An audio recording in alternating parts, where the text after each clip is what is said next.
Iglesia Cristiana Génesis, restaurando familias. No solo somos una iglesia, somos una familia.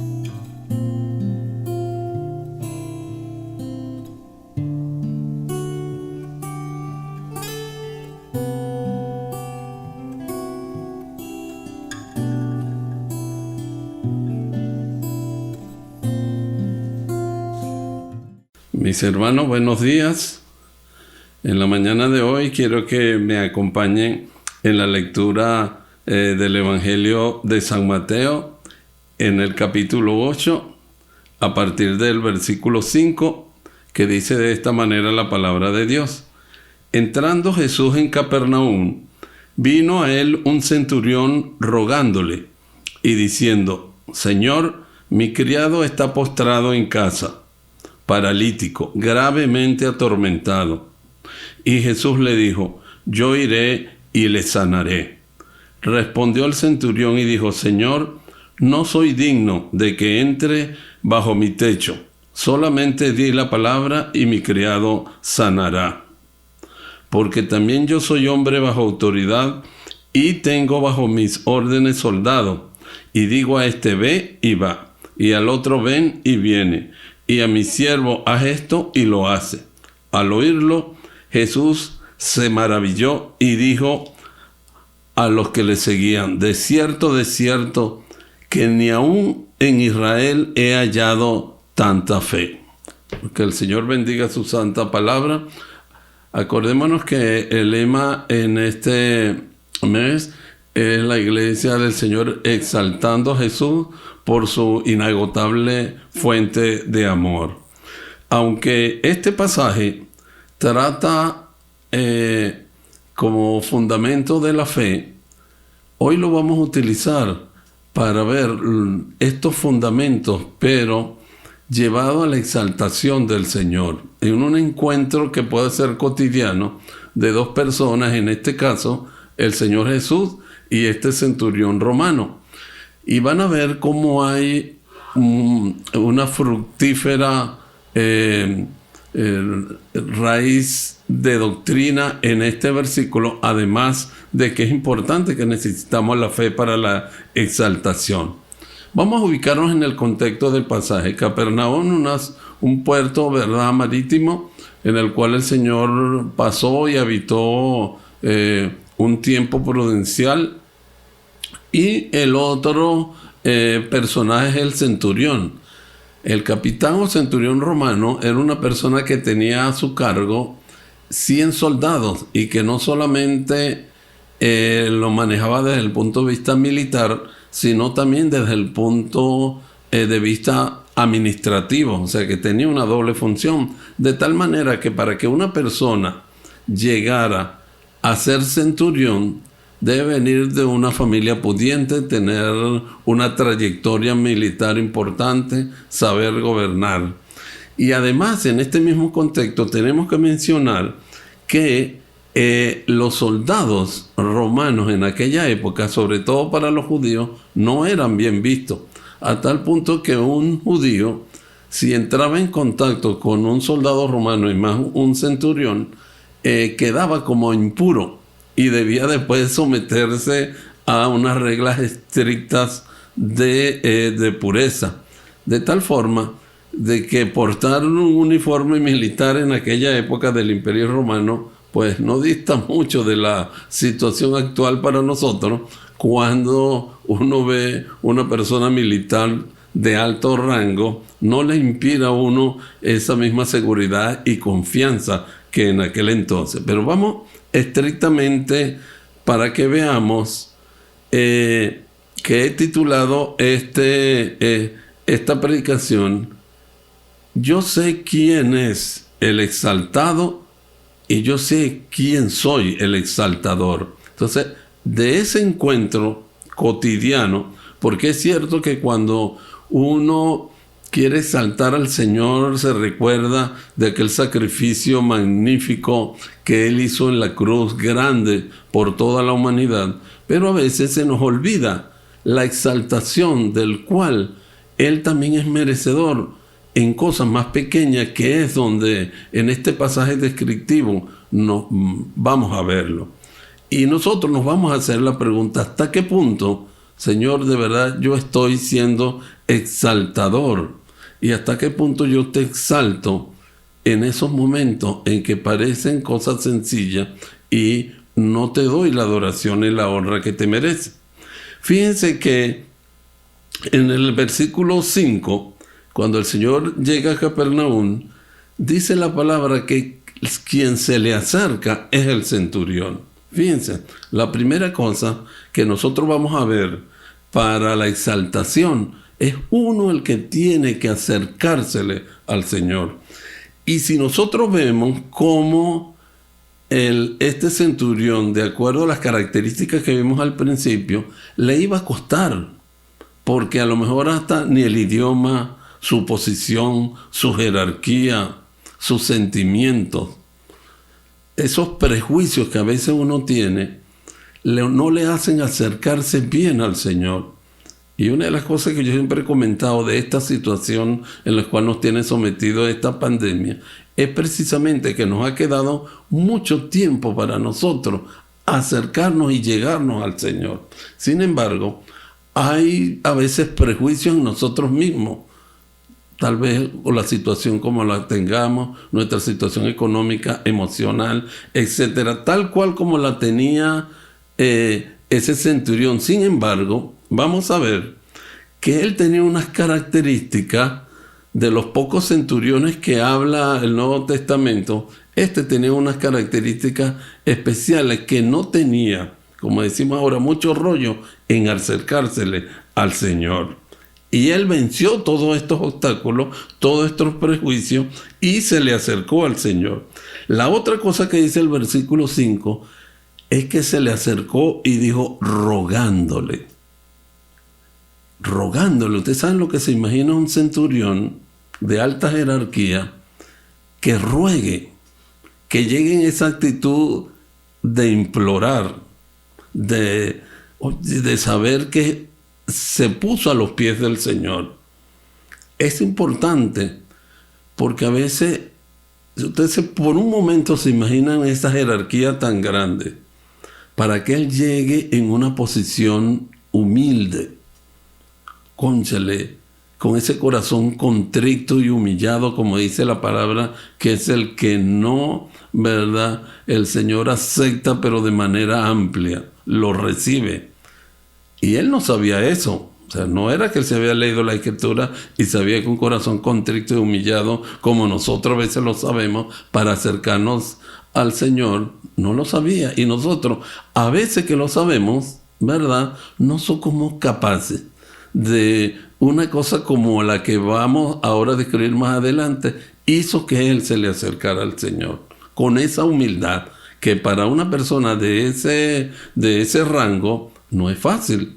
Bueno, a nosotros también a veces nos cuesta porque somos como autosuficientes o creemos que mientras más tiempo pasamos en el Evangelio lo tenemos todo y nos la sabemos todo y no hay esa actitud de uno acercársele a Él así, con ese corazón en la mano. Y la otra cosa que vemos en el versículo 6 es que lo llama Señor. Señor. Mire, la palabra Señor, ¿verdad? La hemos tenido nosotros. Yo he dicho a veces en otras predicaciones cómo nosotros manejamos esta palabra, que el Señor de la esquina, el Señor que vende papa, o sea, lo hemos tenido, ¿verdad? Y la palabra ha ido tan cayendo en desuso. Pero para aquel entonces, un soldado romano, su señor era el emperador, era el César, el Quirios. No conocían otra autoridad sino esa. Sin embargo, este centurión reconoció que había en la personalidad de Jesús un señorío. Y un señorío más grande, porque si nos ponemos a ver, él debía tener recursos suficientes como para buscarle un buen médico a la persona por el cual él iba a pedir lo que le iba a pedir al Señor. Y tenía muchos recursos, pero él sabía que el Señor era el Dios poderoso que manejaba todos los recursos y que su señorío era muy grande. Y pasó con eso a plantearle, ¿verdad? Y le dijo, mi criado está muy enfermo, gravemente enfermo.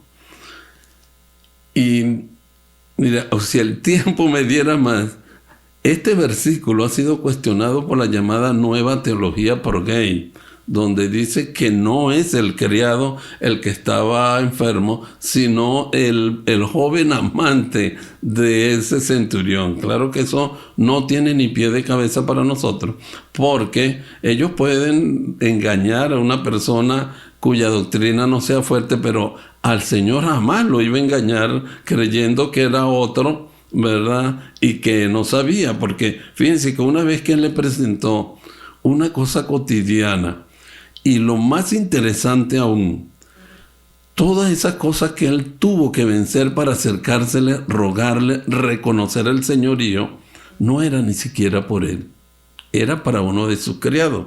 Ya sabemos, de acuerdo al relato paralelo en Lucas, que este centurión se había portado muy bien con los judíos, inclusive le había mandado a hacer una sinagoga. Lo que pasa entonces que nos hace ver que este era un centurión que sí tenía algo de conocimiento, tal vez se habían enterado de los leprosos, porque ellos se enteran de todas las cosas que pasaban, que previamente había hecho el Señor allá en Capernaum. Y él sabía que él podía rogar por su criado que estaba muy, muy enfermo. Imagínense ustedes lo que significa que uno, cuando a veces, es verdad, uno ve en las redes un hermano de la iglesia, oye, pido por el familiar de fulano, de mengano, por un hermano, etc. Mire, eso es tan válido como esto. Y ya van a ver que es uno de los motivos por el cual él se acercó al Señor. Y el Señor que contestó, ¿verdad? Le dijo, sí, yo iré y le sanaré. Fíjense que es una de las cosas que nosotros vemos en el Señor, en el cual Él, como dice el lema, es su fuente inagotable de amor, de misericordia, de compasión. Cuando Él, oye, está enfermo, yo iré y lo sanaré. Eso quiere decir que el Señor en su omnisciencia sabía que de verdad el criado estaba enfermo y que lo iba a sanar. Y así le contestó. Y la respuesta tal vez hubiese sido para el centurión, oye Señor, qué bueno, gracias.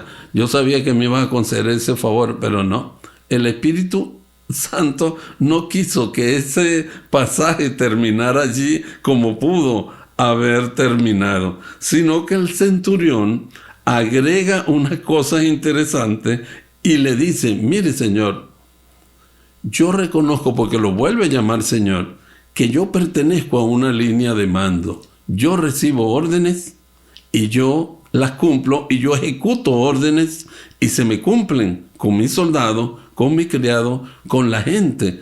De tal manera que yo estoy acostumbrado a obedecer y a mandar.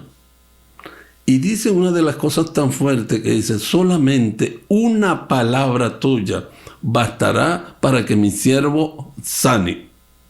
Una palabra. ¿Cuántos de nosotros a veces creemos que una palabra, que un versículo, que esta Biblia, ¿verdad?, que es la palabra de Dios, tiene ese poder? No solamente para sanar, sino para cualquier cosa. Él reconocía esto, que solamente su palabra podía tener una contundencia y un poder que su siervo iba a sanar. Y que él lo entendía porque reconocía que el Señor no tenía más cadena de mando, sino él mismo, porque reconocía que él era el Dios poderoso. A nosotros a veces nos cuesta de verdad creer. Y yo creo que uno de los motivos y los objetivos de esta situación actual es para que nosotros nos acerquemos y sepamos que basta una palabra. No quiero quitarle mérito cuando uno dice la sangre del Señor cubre pecado, esto es verdad, pero su palabra tiene poder. Es poderosísima la palabra, y esta es la palabra.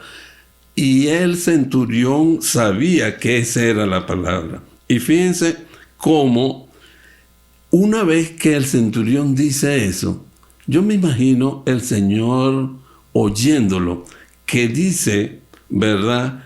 El versículo 10, al oírlo Jesús se maravilló y dijo que no había visto en Israel una persona que tuviera tanta fe. Ahora, es verdad que yo estoy dedicándole más tiempo a ese encuentro cotidiano, pero saber que Jesús se admiró de esa persona. ¿Cuántas veces nosotros nos hemos planteado en algún momento, Señor, ¿tú te admiras de mí? ¿Tú te admiras de lo que yo soy, de lo que yo hago por ti? He causado en ti que tú te maravilles por la forma como yo estoy conduciéndome en la vida por ti, ya sea en estudio, en predicación, en oración, etc. O hemos reconocido como el centurión que dijo, yo no vayas a mi casa porque yo me considero indigno. En ese tiempo, el que se iba a considerar indigno era el Señor, pero el Señor, como ustedes saben, Él no le para ese tipo de prejuicio. Él hubiese ido. Pero, oye, cuando nosotros reconocemos como el centurión que delante del Señor nosotros somos indignos, somos finitos, tenemos pecado y que solamente en Él hay santidad, hay fidelidad. Pero el Señor se admiró, dice otra versión, se maravilló. Dice que la otra vez donde el Señor menciona la palabra que se maravilló fue cuando la mujer cananea le rogó también por otro milagro con las migajas de los perros, si se acuerdan. Y vemos cómo el Señor se sintió maravillado del poder de la confianza que le tuvo. Bueno, así nosotros. Es mi idea que nosotros en esta mañana aprendamos, Señor, yo quiero ser un exaltador tal que tú te maravilles aún en las cosas cotidianas y pequeñas que tú me has hecho, como tener un pan en mi mesa, una ropa que vestir, ir para la congregación, dar gracias porque sé que tú eres un proveedor y sobre todo porque vamos a poner en tus manos nuestra vida, nuestra iglesia y nuestra congregación en general. De tal forma, Señor, que yo quiero en este momento invitar a mis hermanos a que le prometamos que vamos a ser los mejores exaltadores porque tú te mereces que te alaben, que te exalten y que te honren, porque tú has sido muy bueno y amoroso con nosotros. Que el Señor nos bendiga, hermano. Amén.